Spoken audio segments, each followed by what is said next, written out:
It's time for Friday Night Flights, sponsored by Casey Auto Group, Hercules Fence, Tidewater Community College, and Bayport Credit Union. Chopper 10 over the skies of Norfolk for one of the oldest rivalries in the country. Granby against Morry. The Commodores trying to cap off an undefeated regular season first quarter. Morry on offense. How about the short little pass to Torrey Newkirk to LeBron Bond, and oh my goodness, look at him go. Bond showing off the speed up the sideline. No one touches him. 7-0 Morry, just like that. And then now Morry's up 14-0. Look at Newkirk, drop back. Look, I think that's his left. I'm a little confused by the angle. Throws it up to Eli Moss with the defender all over him. Moss in the end zone for 6. Made it 21-0. What a play. And then, second quarter now, Newkirk, read option keeper, runs it in, made it 28-0. 5 straight shutout wins for Morry, 62-0 the final. They are unbeaten in the regular season, 10-0. All right, hello and welcome in to the regular season finale of Friday Night Flights. I'm Craig Loper. He is James Catato, and playoff football just a week away. It was also hot cocoa weather tonight, Craig. We begin tonight's show in Region 6A. Oscar Smith at home against Western Branch. Last year, the Bruins made it all the way to the state semifinals. Yeah, both Smith and Western Branch have already qualified for the playoffs.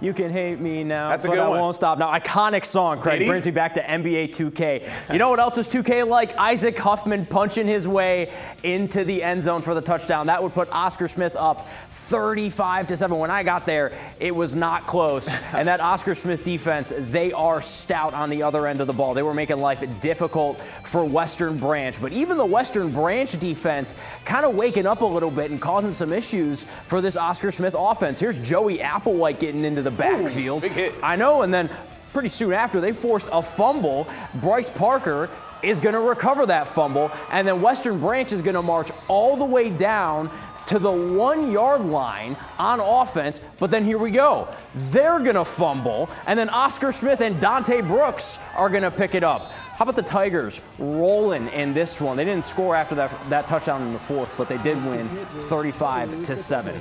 All right, Alonzo Ricks Jr. and his guys at Nman River trying to get to 3 straight wins. The playoff-bound Warriors on the road against Great Bridge. And by the way, shout out the Great Bridge student section for the greatest wave I've ever seen. Yeah, I like that. That fan presence felt early. The Warriors struggled to make plays right toward the end. And, yeah, this was a tough one. That would have resulted in the first touchdown. But right toward the end of the quarter, Melvin Brown fields the punt. Craig, we say this a lot because Brown has done this a lot this season. What do you say every time someone with the last name Brown? What can Brown do for you? Thank you. Every time. He puts the Warriors on the board, and they just kept it rolling from here. A couple more touchdowns to pair up with this one. Now, Kendrick Overton getting in on the action as well with a little QB sneak. Nman River dominant after a shaky start. They win 38-6. Warriors, fun to watch. All right, what a season it's been for Kings Fork. Anthony Jofrion and the Bulldogs looking to close out the regular season with a perfect 10-0 record. First quarter, Fork up 7-0. Hickory's Javon Walker, the equalizer, short touchdown to tie it up at 7 apiece. Bulldogs respond on the other end, hand it off. Javon Ford near the goal line. He's impossible to stop. Short run for him, made it 14-7. Second quarter now, DeAndre Artis-Boone. Look at this guy. He can really air it out. I mean, that's deep. Darrell Wilson Jr. behind the defense, in there for the score, dragging defenders 21-7. Still second quarter now. Hickory looking, going to drop back to pass, and he's only going to find Kings Fork defender Malachi Nixon. Nixon trying to shake some defenders. He'd eventually get tackled. Then Ford with another short touchdown run. Kings Fork actually held on close for a win. Good for Hickory fighting back in this one. Kings Fork does win, though, 41-35.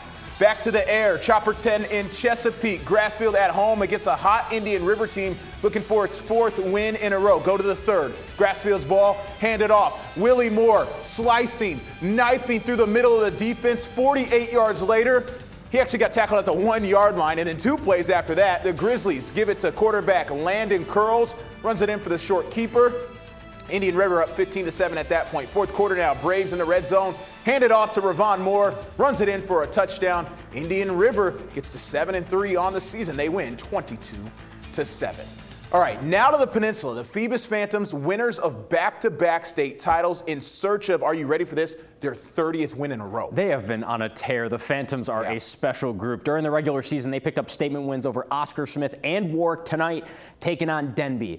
The Patriots looking for their first win on the year, and they had their hands full with the Phantoms on both sides of the ball. First quarter, Phoebus inside the Denby 20-yard line. Devon Roberts takes the handoff. It's Davion Roberts. 12 yards for the touchdown, 7-0 Phantoms. Still in the first quarter, Denby is going to have the ball, but it's that Phoebus defense, that state-level Phoebus defense who pokes the ball loose. Keontae Gray scoops it up, and then we have to zoom out just to be able to catch Gray. That's how fast he is for the touchdown, 14-0 in a matter of minutes from Phoebus. The Phantom defense didn't make life easy on Denby at all. They got after the quarterback this time, forcing a bad throw. Jonathan Rogers comes down with the interception. Phoebus on the move again.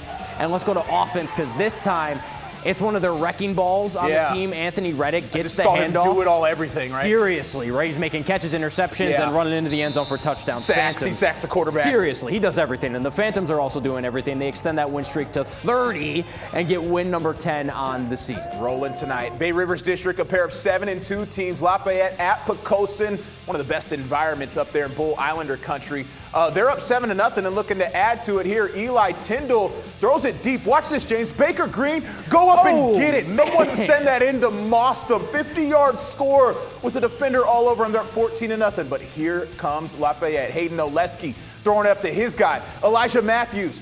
I see your great catch, and I give you a great catch. So. Another 50-yard pitch and catch right there. That sets up this. How about a 30-yard dime? Oleski to Daniel Jackson. Game full of highlights. Yeah, 30-yard touchdown. Rams cut the Pocosin lead in half as we go to the fourth. Rams inside the Islanders' 20-yard line. Oleski hands it off to James Spencer. Spencer in the house, 12-yard score. We are tied at 14, less than 3 minutes to go. Good game. Clark Canova winding up the go-ahead 25-yarder for Lafayette. He nails it. Kickers need love too, James. Yes, they hold on to win. Lafayette does 17-14.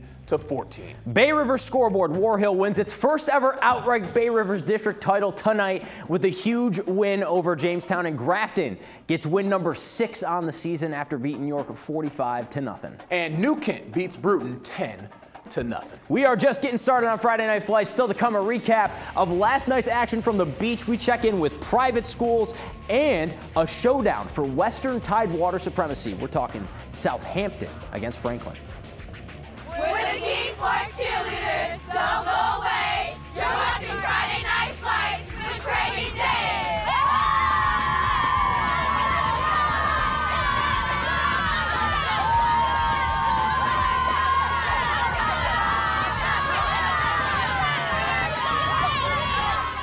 Down the street from our Wavy 10 studio in Portsmouth, Booker T taking on the Norham Greyhounds. It was 2-0 Bookers in the third quarter when I showed up. Norham's Matthew Outen back to receive the punt, and he's going to do something with it. Goes right, shakes off a couple would-be tacklers, gets it near the goal line for his Greyhounds. Big return there, and a few plays later, handed off to number 4, Nakeem Schultz-Jones. Short score for the 6-2 lead. Then he came over close to my camera and did his little celebration. Love that. Booker's trying to get something going offensively. Interception here, though, by Frederico Staton Jr. Good return for him, but the Greyhounds offense wouldn't be able to do anything with it. Fourth quarter, still 6-2. I was about to leave, James, because, you know, we have deadlines in television. Look at this. Schultz-Jones was like, make sure and put me on TV. Long touchdown run as I was about to walk out the gate. Puts the game on ice. Norham wins 12-2. A couple more finals. Lake Taylor over Norview. See the score 31-20, and Deep Creek beats Lakeland 44-0. Now we move on to check on in some private school action. We start with an old rivalry game. Norfolk Christian hosting a Norfolk Academy team trying to snap a 2-game losing streak. Packed house at Norfolk Christian for its senior night. Norfolk Academy with a stifling defensive performance. Check out Liam Howard, number 65. Just relentless, gets to the quarterback. That's a sack, one of many by this Bulldogs defense. It was 35-0 at the half, so Norfolk Academy put in some of its reserves. Craig, a little miscue here on the exchange, but James Saban turns it no into way. a spectacular touchdown. You can say he was saving the play. Wow. Norfolk Academy Big time. snaps that 2-game losing streak. Bulldogs over Norfolk Christian 42-22, and that TCIS regular season title. Next up, the playoffs. More private school action at the Virginia Beach Sportsplex. Atlantic Shores against Portsmouth Christian. Okay. Atlantic Shores, the Seahawks came out aggressive on offense. Nice run here by Jack Weaver getting the first down. Then the Seahawks in a 3rd and 25 situation. Michael Lance, the sophomore quarterback. 3rd and to 25. Chris Higgins, yeah. Wow. Moves the chains after that one. That help would lead to this. Lance rolls right, hits Higgins, and Higgins makes his way into the end zone for the touchdown. Atlantic Shores with the 6-0 lead in the first. That Michael Lance to Chris Higgins combo clicking tonight on all cylinders. Lance, an absolute dot. Higgins, beautiful. Wide open, dragged down inside the 5, and after that, it was Jack Weaver right up the gut. That made it 12-0. Atlantic Shores with the win over Portsmouth Christian tonight. That offensive line opened up some big holes. All right, we love going to these games at Armory Field. Franklin hosting Southampton. Big rivalry game in Western Tidewater, of course. Southampton, the Indians. Stephen McClenny takes it himself on the right side behind his offensive line. There he goes. And there he goes. Up the sideline for 6. Southampton takes the 14-6 lead over the Broncos. Starting things in the 3rd now. McClenny could not be denied all game. A highlight machine. This one again up the other sideline. Puts Southampton up 21-6. Big game from him. The Indians special teams also came to play on the ensuing kickoff. Indians linebacker Javante Lynch. This is awareness right here. Yes, it is. Punch the ball out, little peanut punch, recovers it along with some of his teammates covering him up, and then Steven, a one-man wrecking crew, keeps the ball, runs left, finds the end zone, no problem. Southampton would go on to win 42-6 over Franklin and get back to 500, improving to 5-5. Still to come, the Beach District wrapped up its regular season last night. When we come back, some of the highlights as Friday Night Flights continues.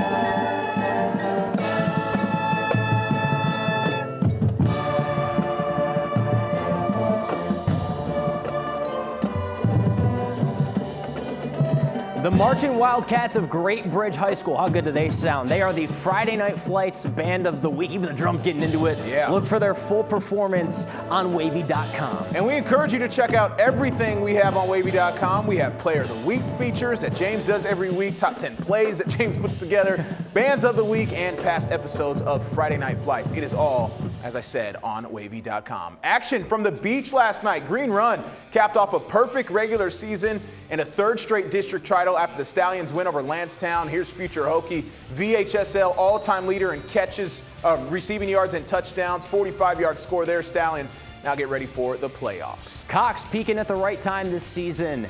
The Falcons with 26 first downs and 434 rushing yards in their win over Kellum.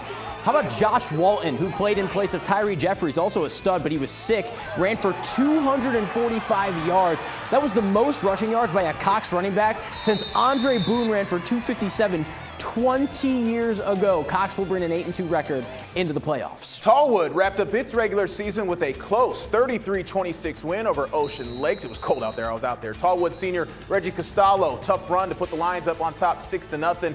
More ground game from Tallwood. Jaden Hill, their other bruiser, 25 yards to the end zone, 13-6, and they can pass it to Jacob Rojas, to Jordan Mittenall. Beautiful score there. Tallwood 6-4 on the regular season. And Kempsville ends its regular season at the 500 mark. Chiefs knocked off First Colonial last night, 35-22. Chiefs quarterback Cade Eatson, 25 yards to Zykeem Rogers. Then Xavier Clark taking the handoff and all the way for the score. Kempsville wins by 13. Also in the beach last night, Salem beat Princess Anne. All right, good stuff. It's been a great regular season, and we're going to keep Friday Night Flights rolling probably through region championships, so stick with us every Friday night. College football to talk about. Coastal at ODU, of course. Coastal Carolina, William & Mary at UAlbany. Up in my neck of the Hampton, woods. yeah, that's where he's from, up there, upstate New York. Hampton at Maine, Norfolk State at NC Central, Georgia Tech, UVA, Virginia Tech at Louisville, JMU at Georgia State, and then Montclair at CNU, which you're going to be at. The opportunity for CNU to wrap up its conference championship. Yeah, I think they clinched with a win. Kickoff at 1 o'clock. Yes. So busy Saturday as always. Again, we hope you enjoyed the whole regular season of Friday Night Flights. Check out the whole episode posted on wavy.com. Give us about 15 minutes. Also, check out the show on YouTube. Chopper 10 saying goodbye. He's James Casado. I'm Craig Loper. We'll see you next week.